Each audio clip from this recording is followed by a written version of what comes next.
Terima kasih untuk Anda yang masih bergabung bersama dengan kami dan di segmen ini kita akan review jalannya perdagangan di sepanjang hari ini jelang libur panjang akhir pekan.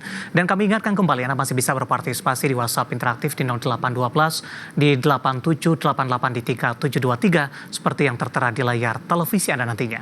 Dan saat ini kami sudah terhubung melalui Zoom bersama dengan Bapak Ahmad Yakie selaku Head Online Trading BCA Sekuritas. Kita akan langsung sapa saja. Pak Yaki, selamat sore, apa kabar Pak? Selamat sore Mas, baik. Terima kasih Pak Yaki sudah meluangkan waktu di IDX Channel. Hari ini merupakan hari terakhir perdagangan di pekan ini Pak, menjelang libur panjang akhir pekan. Seperti apa analisis Anda? Kita akan coba flashback pergerakan indeks harga saham gabungan dalam sepekan terakhir cenderung mengalami penguatan meskipun pada perdagangan hari sebelumnya indeks harga saham gabungan ditutup di zona merah dan mematahkan penguatan yang terjadi dalam 4 hari beruntun. Ya, kalau kita lihat memang kenaikan kemarin kan karena memang ada penundaan tarif dari market US ya, relaksasi dari kebijakan Presiden Trump sendiri. Jadi memang ini menjadi katalis positif sih buat market luar dan semua market ya, semuanya hijau. Cuman dari berita terakhir kan juga kenaikan tarif yang bertahap dari China dan US juga ini jadi sentimen negatif. Terus ditambah lagi ada pernyataan Ketua The Fed Jerome Powell yang menyatakan bahwa The Fed akan menurunkan suku bunganya dalam waktu dekat. Ini menjadi tekanan baru sih buat market. Jadi memang koreksi yang terjadi di market US 2 malam terakhir ini sebenarnya sudah lebih ke profit taking ya. Dan kalau kita lihat di indikator di market lokalnya juga cenderung lebih bertahan karena walaupun memang kita tahu ya dari year to date sendiri foreign udah keluar 30 triliun lebih ya di market Indo. Jadi memang harusnya tekanannya udah nggak terlalu besar ya karena memang tekanan karena kebijakan tarif dagang terus juga rebalancing juga udah selesai, harusnya sih cenderung lebih bertahan sih kondisinya untuk ISG sih.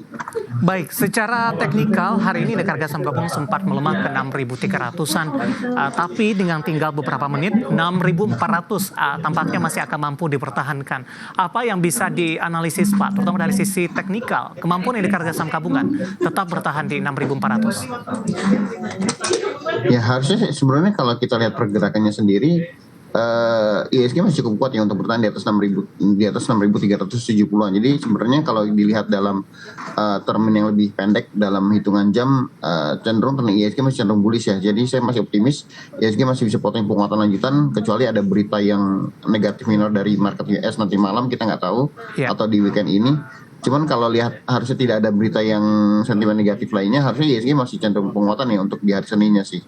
Baik, arahnya akan kemana Pak, support dan resisten untuk perdagangan di minggu depan? Support terdekat itu untuk ISG itu di area 6340 untuk support terdekatnya, dengan resisten terdekat itu di 6500 sampai 6525. Baik, Pak Yaki, dari sisi sektoral, infrastruktur dan barang baku menjadi penopang indeks harga saham gabungan, terutama di sesi pertama siang tadi. Meskipun dari updatean terbaru jelang penutupan ini saham-saham tersebut penguatannya lebih ke arah terbatas. Kita mau ke Telkom terlebih dahulu Pak. Analisis dan rekomendasinya hari ini secara intraday sempat menguat di atas 7%. Kepastian buyback tampaknya menjadi magnet tersendiri bagi Telkom. Bagaimana Anda melihat pergerakan hari ini di tengah penguatan terbatas di jelang penutupan Pak Yaki? Ya harusnya nih penguatannya harusnya besok atau di hari trading selanjutnya lebih menarik ya, karena hari ini Telkom memang masih gagal tutup gap di 2.600 dan masih gagal bertahan di atas MA 100 di 2580. Jadi ada potensi untuk Telkom, mungkin ada potensi untuk profit taking ya. Cuman jika Seninnya itu Telkom bisa break di atas 2.600, menarik untuk Telkom melanjutkan penguatan rally-nya ya. Ini biasanya Telkom kalau bisa bertahan di atas di atas MA 100-nya tren bullishnya cukup terjaga ya, dengan target terdekat itu di 2650 sampai 2740-an. Baik, Anda melihat dari sisi teknikal sudah ada perubahan tidak Pak dari pola pergerakan Telkom? Karena di beberapa perdagangan terakhir Telkom cukup sulit untuk menembus ke 2.500-an dan hari ini bahkan sempat tembus ke level di atas 2.600-an Pak Yaki. Pola masih sideways ya. Cuman memang penentunya kan di area gap 2.600 dan di MA 100 2580-nya. Jadi kalau memang hari ini, karena kalau kita lihat terakhir Telkom berada di atas MA 100 itu di sekitar bulan Oktober 2024 dan September 2024. Jadi setelah itu Telkom selalu bermain di area di bawah EMA 100-nya. Jadi menarik kalau memang di minggu depan Telkom bisa bermain di atas EMA 100 di area 2580. Potensi bullish-nya lebih besar sih daripada bearish-nya. Lebih ke arah buy on breakout, Pak? Untuk sekarang lebih ke arah buy on breakout di area 2580 sampai gap 2600 ya. Baik, analisis untuk Telkom dari infrastruktur yang hari ini menjadi penopang indeks harga saham gabungan. Masih dari infrastruktur, Pak Yaki, selain Telkom, ISAT tampaknya hari ini juga mengalami penguatan yang cukup signifikan, Pak. Bahkan posisinya ini cenderung menguat, terutama di menit-menit terakhir jelang penutupan. Menguat di atas 8% di 1735 arah ISAT secara teknikal untuk minggu depan. ISAT masih bisa hold dan trading selama bertahan di atas 1695 sampai 1700 karena itu cukup supporting cukup bagus untuk tetap memegang saham ISAT. Cuman memang kalau turun di bawah itu ada potensi untuk ISAT kembali lagi ke level 1490 ya. Dan kalaupun ISAT lakukan penguatan, resistance terdekatnya itu masih di area 1845 sampai 1930-an. Jadi cukup jauh ya rentang resistennya di antara 1835 sampai 1940-an. Cukup menarik sih pergerakan ISAT sih. Iya, sudah mulai menguat sejak 14 April dan berlanjut untuk hari ini, didukung dari sisi volume tidak, Pak? Kalau dari pergerakan moving average volumenya dari volume moving average 5 hari, 20 hari, dan 60 hari ini sih udah support sih. Volume rata-rata udah di atas itu. Cuman untuk hari ini ya. Cuman yang memang harus dikonfirm besok sih di hari Senin apakah ISAT-nya bisa balik ke atas 1770 sampai 1800. Kalau belum kuat better take profit sih. Baik. Take profit di level berapa, Pak, direkomendasikan yang 1770 sampai 1800. Baik, 1770 dan 1800 untuk ISAT hari ini menguat signifikan di 8,78% pemirsa. Dari infrastruktur kita bergeser ke sektor barang baku, Pak. Hari ini juga ikut menjadi penopang penguatan indeks harga saham gabungan ketika dari beberapa sektor lainnya yang hari ini lebih cenderung tertekan. MDKA hari ini mengalami penguatan signifikan juga, Pak. Sempat di 20%. Penutupan sesi kedua penguatannya lebih ke arah terbatas ini.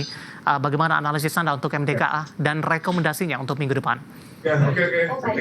Ini rekomendasi menarik untuk MDKA besok di minggu depan buy on break di atas 1645 1650 karena itu pas banget hari ini closing di bawah MA 100-nya. Dan di bawah EMA 100-nya. Jadi menarik sih kalau misalnya MDKA atau MDKA bisa buy on break di atas 1645 1650 karena ada potensi untuk MDKA lanjutkan penguatan terdekat itu di 1710 sampai 1820-an.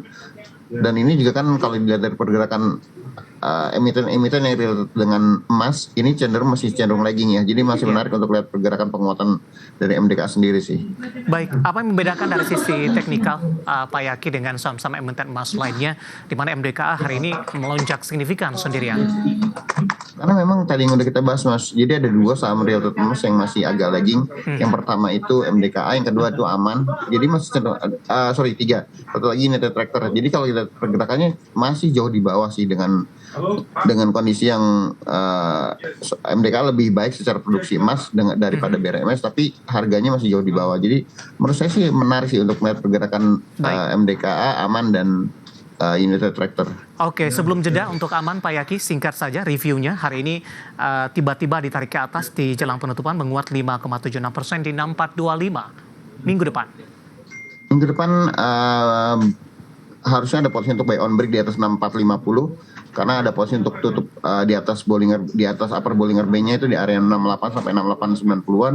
68 sampai 6900. Jadi harusnya masih menarik untuk Aman melanjutkan penguatan ya kalau bisa break di atas 6450. Support terdekat itu kalau untuk buy on support bisa di area 5700 sampai 6050. Baik, kalau resisten terdekat? Resisten terdekat untuk Aman itu di sekitar 6600 sampai 6900-an. Baik, penutupan hari ini di 6425 menguat 5,76%. Beberapa sektor yang hari ini menjadi penopang indeks harga saham gabungan ketika dari beberapa sektor lainnya justru bergerak di zona merah. Pak Yaki, menarik, kita akan jeda terlebih dahulu, nanti kita akan lanjutkan. Kita akan coba lihat saham-saham pilihan apa saja yang Anda rekomendasikan. Dan pemirsa, kami akan segera kembali sesaat lagi.